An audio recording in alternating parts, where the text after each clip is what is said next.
திருமுறை பாடுனா கோபப்படக்கூடாது. அப்போ நமக்கு கோபம் வருதுன்னு என்ன அர்த்தம்?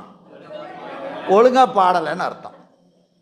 திருமுறை ஒழுங்காக பாடுனா நமக்கு என்ன வரக்கூடாது? கோபம் வரக்கூடாது. ஏன் வரக்கூடாதுன்னா காரணம் எய்தவனை நாடியிரு.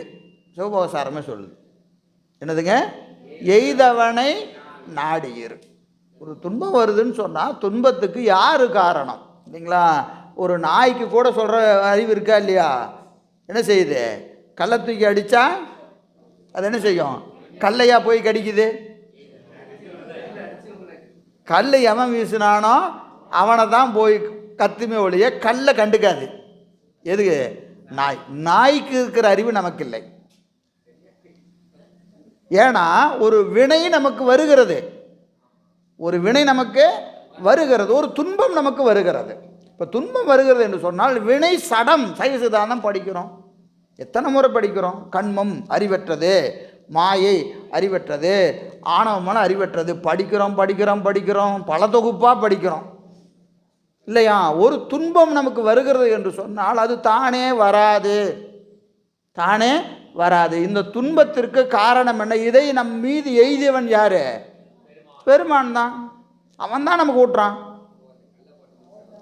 இல்லையா? இது வினை தானே பயன் தராது. வினை தானே பயன் தரும் சொல்லிட்டு நாம் என்ன ஆகிட்டோம்? மீமாஞ்சர் ஆகிட்டோம், சாங்கீர் ஆகிட்டோம், சமணர் ஆகிட்டோம். அவன் தான் சொல்கிறான் என்னது? வினை தானே பயன் தரும்.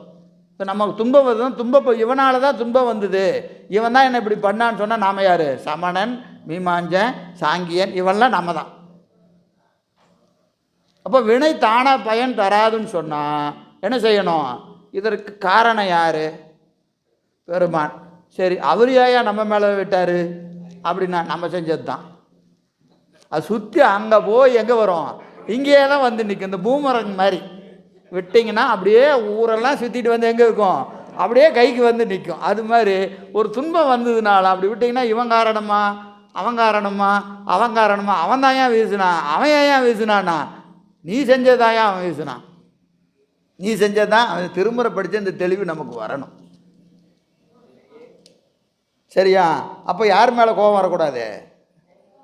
நம்ம யார் மேலே கோபப்படுறோமோ அது பொருத்தமற்றது, அது பொருத்தமற்றது. அப்போது திருமுறைகள் ஓதினால் சினம் தவிரும், சினம் தவிரணும். சிவந்தழிந்தா என்ன ஆகும்? சமய தீக்கை பெறுகிற தகுதி நமக்கு வந்து சேரும். சமய தீக்கை பெறுகிற தகுதி வந்து சேரும். நேசமுடன் ஐந்தெழுத்தை ஓதி வந்தால்